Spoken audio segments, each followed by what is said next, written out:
Morning! Yan na sila kay papunta na sa parking. Ito, madilim-dilim pa. Papasok na sa trabaho. Papasok ako sa trabaho kasi mayroon akong extra job.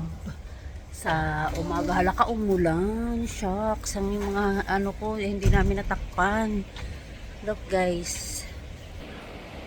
Ito, early morning pa. Nasa 7. Alaka malamig. Nasa 7, ano pa lang, 7:20, 7:15 pa lang ng morning. So, magtatapon. Halo, basa yung buhok ko. Tatapon muna tayo ng basura. Tapos dyan ako dyan ako mag-aantay kay Lakay. Dyan sa kanto. Dahil, kukunin niya yung sasakyan muna namin, yung motor. I-drop niya ako doon sa train station. Palagi kami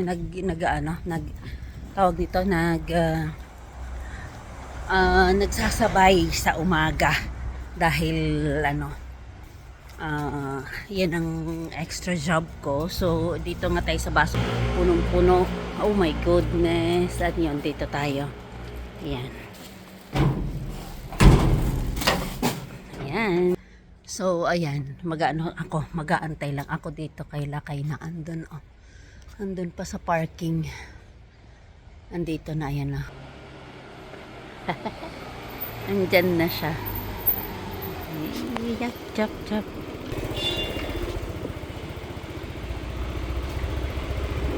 Malamig nga. Oo nga. Nagja-jacket na si Bakit dahil malamig ang panahon. Alas 7 pa lang ng umaga. Basta pa yung pero madilim pang kapaligiran. Papasok na kami sa trabaho. Doon nagja-jacket si Bakit. Yan. Bueno. Yan. At papasok na po kami sa aming mga trabaho.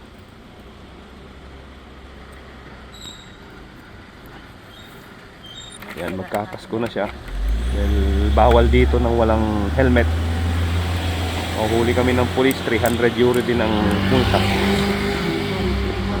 Palaging nakala, isa na lang yung contest ko dito. Ayan mo na. So, ayan.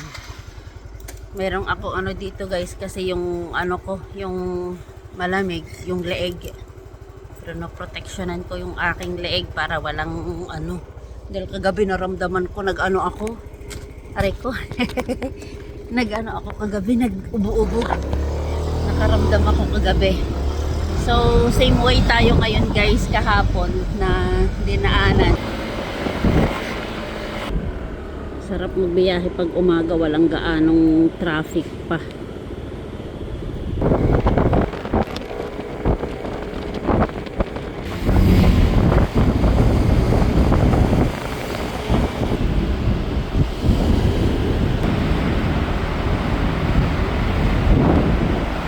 Talagang gamit dito guys.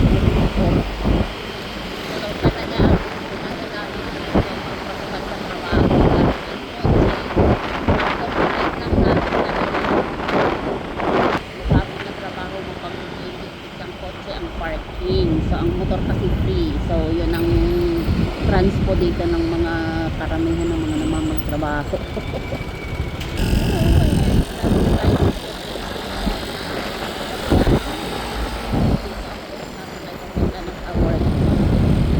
So ayan, sila kay drinap niya lang ako dito at sila kay papasok na sa trabaho. Ayan. Vale, cuídate. Then tara na, pasok na tayo sa train station. So pakita ko sa inyo kung yung aming train station dito ay napaka linis. Tara. Hindi na ako nagtanggal ng guys, ng tawag nito, ng jacket dahil ang lamig, di ako nag-jacket eh.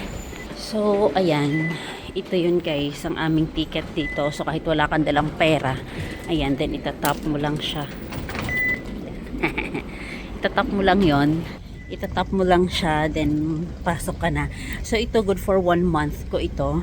Then tawag nito, may discount kami nito, yung 1 month ko nito is nasa 17 something lang kasi pagtatatlong anak mo dito merong ayuda ang government para sa transportation. So yun, naka-avail ako until mag-21 ng aking anak. So, ayan, ito, nandito na ako sa station na to.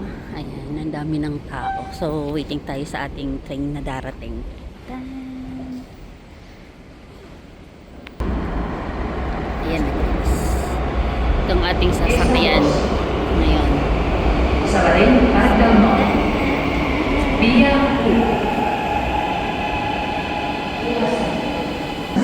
Punuan na naman. Oh my goodness, siksikan na naman to.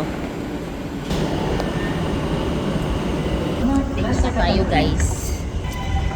Dito na tayo. So, ayan na nga. Tatap natin ulit ang ating ang ating card, ang ating tap natin para makalabas tayo ulit. So, that's it. Dito na ako. Tapos pupunta na lang ako sa coffee shop. Dahil doon ako mag-aantay ng aking time. Doon ako mag-aantay ng aking time ng pagpasok kasi 8:30 pa naman ang pasok ko. Ayan. Palabas na tayo ng kalye. Nandito na tayo. So, that's it. Ako'y papunta na ng coffee shop. At mag-usap tayo ulit. Ha? So, ayan. Ayun, green pa. Tatawirin muna natin. Pag green. Ha? Ayun. So, that's it. Thank you for watching. So, good morning, babush. Baist. Pasok na ako at ngayon papunta na ako sa coffee shop. So, ito yung life namin dito guys. Akala nyo masarap? Toma! Bye-bye!